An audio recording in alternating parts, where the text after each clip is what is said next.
नमस्कार दोस्तों, आप सभी का स्वागत है आपके अपने YouTube चैनल वैकेंसी गुरु में। मैं राम शर्मा, आप सभी देख रहे हैं वैकेंसी गुरु। दोस्तों, ये वीडियो आपके लिए बहुत ही ज़्यादा महत्वपूर्ण होने वाला है, क्योंकि यह वीडियो एक वीडियो नहीं है बल्कि आप लोगों का ऑनलाइन टेस्ट है। इस वीडियो में कंप्लीट 35 प्रश्न है और 70 नंबर का ये टेस्ट होगा आपका। इसमें से आपके कितने प्रश्न सही हो रहे हैं ये जांचने के लिए ये वीडियो बनाया गया है। तो आप लोग सभी अपने क्वेश्चंस का आंसर दें, उसके बाद हमें वीडियो के लास्ट में कमेंट करके बताएं कि कितने प्रश्न इस वीडियो में आपके सही हो रहे हैं। तो बिल्कुल मैं चलता हूँ एक एक प्रश्न पर आपको बताते हुए। उनमें से आपको यह बताना होगा कि आपके कितने प्रश्न लगभग सही हो रहे हैं।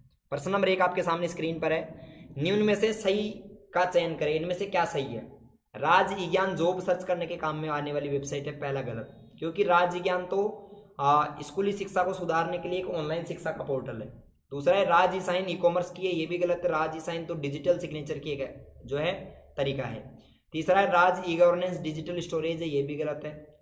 और राज इवोल्ट डॉक्यूमेंट स्टोर के लिए बिल्कुल सही है। तो इसका चौथा सही है राज इवोल्ट, जिसमें आप डॉक्यूमेंट सर्च स्टोर करके रख सकते हो। बाकी तीन ऑप्शंस गलत हैं।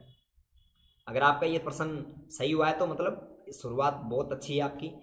दूसरा प्रश्न देखिए, पैन कार्ड बनवाने के लिए ऑनलाइन प्रार्थना पत्र प्रस्तुत किया जाता है। यानी अगर आपको पैन कार्ड बनवाना है तो आप ऑनलाइन प्रार्थना पत्र कहाँ पर प्रस्तुत करते हैं, यानी कौन सी वेबसाइट पर आप जो है एक एप्लीकेशन भरते हैं, एप्लीकेशन लिखते हैं। तो दोस्तों इसका सही जवाब है NSDL पर। पैन कार्ड बनवाने के लिए हम NSDL वेबसाइट पर जाते हैं, और NSDL का पूरा नाम होता है नेशनल सिक्योरिटीज डिपॉजिटरी लिमिटेड।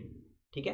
प्रश्न नंबर तीसरा, मोबाइल कनेक्शन के वायरलेस नेटवर्क को लैपटॉप में प्रयोग करने के लिए, यानी आप मोबाइल कनेक्शन के वायरलेस नेटवर्क को लैपटॉप से कनेक्ट करना चाहते हैं तो आप किसका प्रयोग करेंगे। दोस्तों, आप डेटा को ऑफ करेंगे, गलत। एरोप्लेन मोड ऑन करेंगे, गलत। ब्लूटूथ ऑन करेंगे, नहीं। आप मोबाइल से हॉटस्पॉट बनाएंगे। क्या करेंगे? मोबाइल से हॉटस्पॉट बनाएंगे। तो इसका सही जवाब आपका ऑप्शन डी है। और उम्मीद है ये प्रश्न आपका सही हुआ होगा। अगर सही हुआ है तो आप वीडियो को लाइक जरूर कर दें। प्रश्न नंबर चौथा है, अपने रास्ते की खोज करने के लिए आप प्रयोग कर सकते हैं। अगर आप अपना रास्ता खोजना चाहते हैं तो आप किसका प्रयोग करेंगे। दोस्तों, रास्ता खोजने के लिए हम गूगल मैप का इस्तेमाल करते हैं। किसका इस्तेमाल करते हैं? गूगल मैप का, यानी ऑप्शन सी इसका सही जवाब है।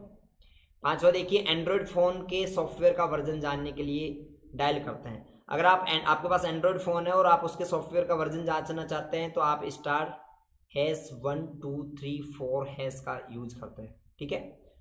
छठा प्रश्न देखिए। छठा प्रश्न, जीमेल संदेश का प्रयोग फाइल भेजने के लिए किया जाता है। मतलब जीमेल संदेश का प्रयोग करके आप कौन सी फाइल भेज सकते हो। एक या अधिक फाइलें जिनमें 25 MB तक की साइज हो।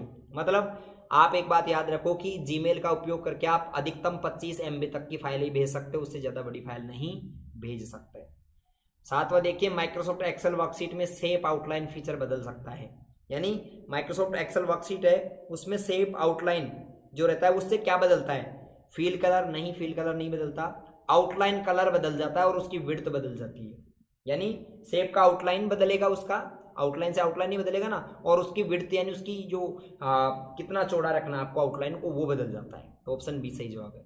अगला प्रश्न है, MS एक्सेल में यदि किसी सेल में सामग्री बड़ी है और एक सेल में दिखाई नहीं देती है तो हम किसका उपयोग करके सेल में दिखाई देने वाली सभी सामग्री को कई लाइनों पर प्रदर्शित कर सकते हैं। ठीक है। आप बहुत सारी लाइनों पर किसी सेल को प्रदर्शित करना चाहते हैं।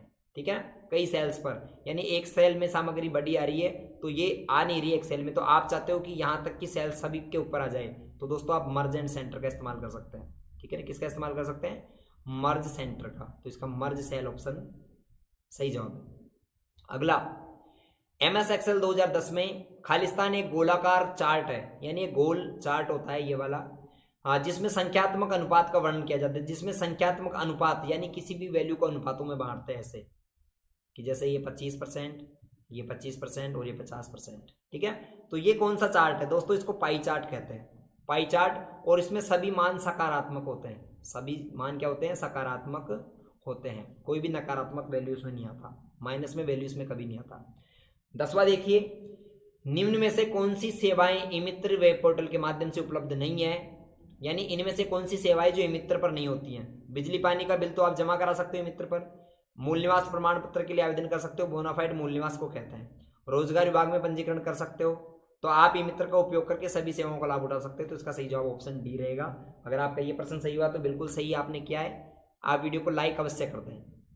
11वां प्रश्न दोस्तों, 11वां प्रश्न बताने से पहले कहना चाहूंगा कि अगर आप वैकेंसी गुरु के रेगुलर स्टूडेंट हैं और अगर आपको कंप्यूटर की फील्ड में यानी कंप्यूटर के क्षेत्र में बेटर कैरियर बनाना है अपना, ठीक है ना, और आपको इसकी नॉलेज नहीं है और आपको एक गाइड की आवश्यकता है, तो आप मुझे इंस्टा पर फॉलो कर सकते हैं। मेरी इंस्टाग्राम आईडी है राम शर्मा RSS, ठीक है। इस आईडी से आप मुझे इंस्टाग्राम पर फॉलो कर सकते हैं।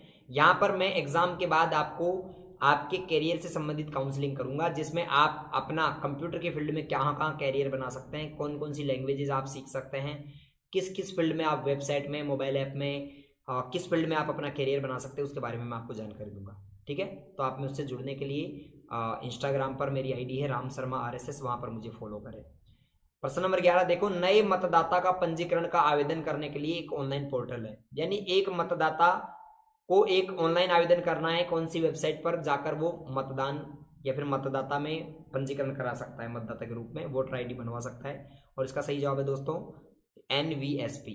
क्या है? NVSP का पूरा नाम है national voters service portal, national voters service portal.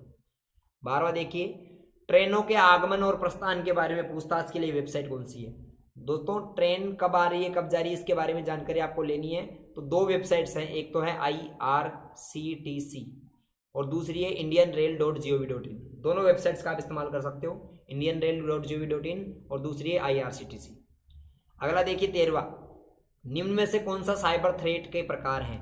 इनमें से कौन सा एक साइबर खतरा है, साइबर थ्रेट है? ऑप्शंस देखो, वायरस, ट्रोजन हॉर्स और स्पाईवेयर, क्रोम, फायरफॉक्स और एज। पहला सही है, दूसरा गलत है। तीसरा प्ले स्टोर, ये भी गलत है। और चौथा HTTPS, ये भी गलत है, क्योंकि साइबर थ्रेट, साइबर खतरे, वायरस साइबर खतरा होता है, ट्रोजन हॉर्स और स्पाईवेयर तीनों ही साइबर खतरे हैं, बाकी खतरे नहीं है। क्रोम, फायरफॉक्स और एज, ये तीनों तो ब्राउजर हैं। क्या है? Browser. Play store, Apple store, window store, ये ऐप स्टोर है जहाँ से आप ऐप डाउनलोड करते हैं, और ये तीनों प्रोटोकॉल है। अगला देखिए 14वां, बस टोपोलॉजी में लिंक और नोड्स कैसे जुड़े होते हैं? दोस्तों बस टोपोलॉजी में लिंक और नोड ऐसे जुड़े होते हैं, जैसे आप बस में चढ़ते हैं ना किसी बस में, तो बस में आपको ऐसी बस दिखाई देती है, और बस में क्या होता है, ऐसे ऐसे सीटें होती हैं, सीटें होती हैं इस प्रकार से, तो यहाँ पर आप जाके सीटों पर बैठ जाते हैं। तो ये एक केंद्रीय केबल होती है और ये सारे कंप्यूटर जुड़े होते हैं बस टोपोलॉजी में। ऐसा कोई भी नेटवर्क जब बनता है ना कंप्यूटर्स का, उसको बस टोपोलॉजी कहते हैं। क्या कहते हैं? बस टोपोलॉजी। तो प्रत्येक नोड एक केबल के माध्यम से जुड़ा होता है और प्रत्येक नेटवर्क होस्ट एक केंद्रीय बिंदु में एक बिंदु से कनेक्शन जुड़ा होता है। ये गलत है, पहला सही है। आगे, जब आप जीमेल का उपयोग करके ईमेल लिखते समय अधूरा ईमेल बंद कर देते हैं तो अधूरा ईमेल जो है इसमें से कहां पर सेव होता है? दोस्तों जब आप ईमेल सेव करते हैं और आप उस ईमेल में काम करते रहते हैं और अधूरा आप ईमेल छोड़ देते हैं, तो अधूरा ईमेल कहां पर सेव होता है दोस्तों? अधूरा ईमेल ड्राफ्ट के अंदर सेव होता है। कहां पर सेव होता है? ड्राफ्ट में। तो जिन्होंने डी जवाब दिया बिल्कुल सही है। 16वां देखिए, आमतौर पर 3 अंकों वाला सुरक्षा कोड है जो क्रेडिट कार्ड के पीछे होता है। मैंने आपको बताया हुआ है पहले भी ये प्रश्न, और ये प्रश्न आपको आंसर सही देना है, सही सोचना है क्या आंसर आपका रहता है। क्रेडिट कार्ड के पीछे यहाँ पर 3 डिजिट का एक कोड होता है, सुरक्षा कोड। इसको क्या कहते हैं दोस्तों? इसको हम CVV कहते हैं। क्या कहते हैं? CVV का पूरा नाम होता है card verification value, card verification value इसका पूरा नाम है। 17वां देखिए, निम्न में से कौन मोबाइल वॉलेट का उदाहरण नहीं है? इनमें से कौन सा एक मोबाइल वॉलेट नहीं है? SBI बड्डी तो मोबाइल वॉलेट है, भीम भी मोबाइल वॉलेट है, पेटीएम भी मोबाइल वॉलेट है, क्रेडिट कार्ड मोबाइल वॉलेट नहीं है। तो ऑप्शन डी इसका सही जवाब है। 18वां देखिए, MS वर्ड 2010 में कट या कॉपी टेक्स्ट एक अस्थायी भंडारण क्षेत्र पर संग्रहित होते हैं, जिसे हम क्या कहते हैं? दोस्तों MS वर्ड में जब आप किसी टेक्स्ट को कट या कॉपी करते हैं तो वो अस्थायी रूप से एक जगह पर जाके सेव हो जाते हैं। उस जगह को हम क्या कहते हैं? Clip board. क्या कहते हैं? Clip board. याद रखना, जब आप किसी भी फाइल को कॉपी या कट कर देते हैं ना, तो वो एक आपके कंप्यूटर में कहीं ना कहीं जाके सेव हो जाती है, उसको क्लिप बोर्ड के नाम से जाना जाता है। तो ऑप्शन सी सही जवाब है इसका। अगला देखिए 19वां, टाइम्स न्यू रोमन क्या है? मित्रों टाइम्स न्यू रोमन एक फॉन्ट होता है। MS वर्ड में टाइम्स न्यू रोमन क्या होता है? एक फॉन्ट, ठीक है। तो इसका सही जवाब ऑप्शन ए है, ठीक है। ऐसे करके हमने 19 प्रश्न अब तक पढ़े और 19 में से लगभग आपके प्रश्न सही हो रहे होंगे। 20वां देखिए, यदि आप स्लाइड शो के दौरान खाली रिक्त स्लाइड देखना चाहते हैं, काले और रिक्त स्लाइड, देखना चाहते हो आप कीबोर्ड में कौन सा बटन दबाएंगे? दोस्तों कौन सा बटन दबाएंगे कि आपको सभी स्लाइड्स ब्लैक हो जाए? मतलब ये क्यों बनाया गया है कि आप कहीं ना कहीं प्रेजेंटेशन दिखा रहे हो और प्रेजेंटेशन दिखा रहे हो और गलती से कुछ उसमें गलत कुछ आ जाता है, मान लो प्रेजेंटेशन में कुछ गलत जुड़ जाता है और वो दिख गया वहां पर, आप उसको हिडन करना चाहते हैं, छिपाना चाहते हैं, तो आप बी बटन दबाएंगे। बी कुंजी जैसे आप दबाएंगे तो सारे स्लाइड ब्लैक हो जाएंगे।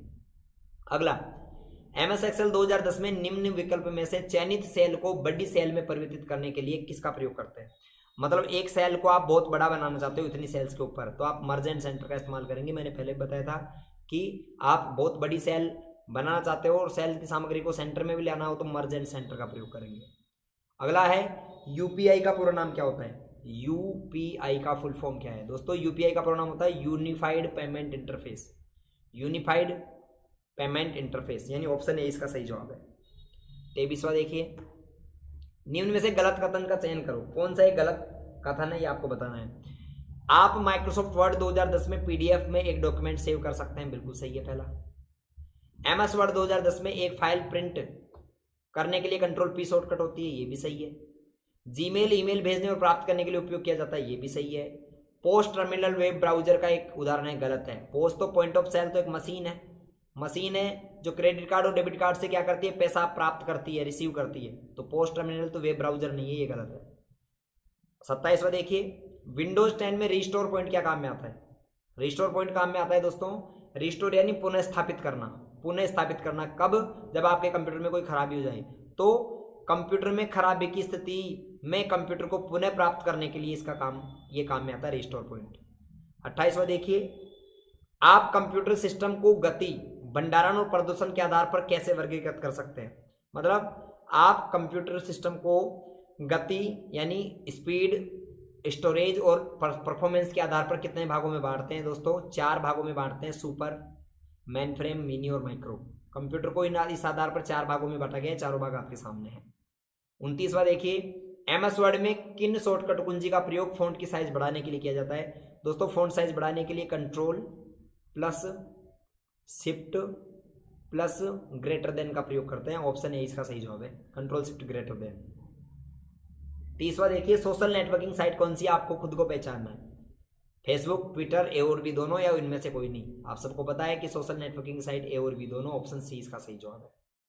31वां, वेब संसाधनों के लिए एक संदर्भ है जो कंप्यूटर नेटवर्क और तंत्र को पुनः प्राप्त करने के लिए इसकी स्थानों को निर्दिष्ट करता है। यानी वेब संसाधनों के लिए एक रेफरेंस है जो नेटवर्क पर किसी भी फाइल पर हमें पहुंचने के लिए वहां के लिए एक निर्दिष्ट पता, उनकी स्थानों को निर्दिष्ट करता है, यानी उसका पता बताता है। दोस्तों इसको हम क्या कहते हैं? यूनिफॉर्म रिसोर्स लोकेटर, URL कहते हैं, याद रखना, ठीक है, कि आप URL से किसी भी स्थान पर निर्दिष्ट करता है, वहां पर आपको पहुंचा देता है। आगे चलते हैं। अगला, विंडोज 10 में स्नैप असिस्ट क्या होता है? दोस्तों विंडोज 10 में स्नैप असिस्ट क्या होता है? एक स्क्रीन को एक से अधिक विंडो रन करवाना, यानी एक स्क्रीन पर एक से अधिक विंडो आप चला सकते हो, 1 2 3 4, तो ये स्नैप असिस्ट होता है, ठीक है। या फिर आप क्या कर सकते हैं इसमें, ये स्नैप असिस्ट यही होता है, एक से एक, मतलब एक स्क्रीन पर एक से अधिक विंडो रन करवा सकते हो आप। अगला है, एक सर्च इंजन द्वारा सूचनाओं को खोजने के लिए किसका प्रयोग करते हैं? दोस्तों सर्च इंजन सूचनाओं को खोजने के लिए वेब क्राउलर्स का, वेब स्पाइडर्स का और इंडेक्सिंग का और सर्चिंग सभी का इस्तेमाल करते हैं, तो उपरोक्त सभी इसका सही जवाब है। 34वां देखिए, नेटवर्क कनेक्शन डिवाइस का एक उदाहरण है, इनमें से कौन सा एक नेटवर्क कनेक्शन है? दोस्तों हब और स्विच नेटवर्क कनेक्शन होते हैं, हब भी और स्विच भी, दोनों नेटवर्क कनेक्शन, तो ऑप्शन डी इसका सही जवाब है।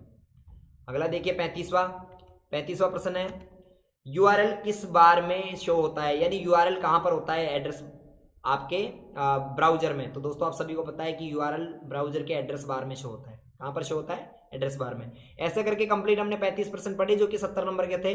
कितने प्रश्न आपके सही हुए आप में कमेंट करके जरूर बताएं। और अगर आप फ्री ऑनलाइन टेस्ट देना चाहते हैं तो आप वैकेंसी गुरु मोबाइल ऐप डाउनलोड करें, यहां से आप फ्री एग्जाम दे सकते हैं वैकेंसी गुरु पर, ठीक है। ऐसे करके आपके कितने प्रश्न सही हो रहे हैं आप हमें कमेंट करके जरूर बताएं। उम्मीद है ज्यादा से ज्यादा प्रश्न आपने सही किए होंगे। दोस्तों मिलते हैं अगले वीडियो में, तब तक के लिए इसी प्रकार वैकेंसी गुरु मोबाइल ऐप से तैयारी करते रहिए। मिलते हैं अगले वीडियो में, तब तक के लिए धन्यवाद, बाय।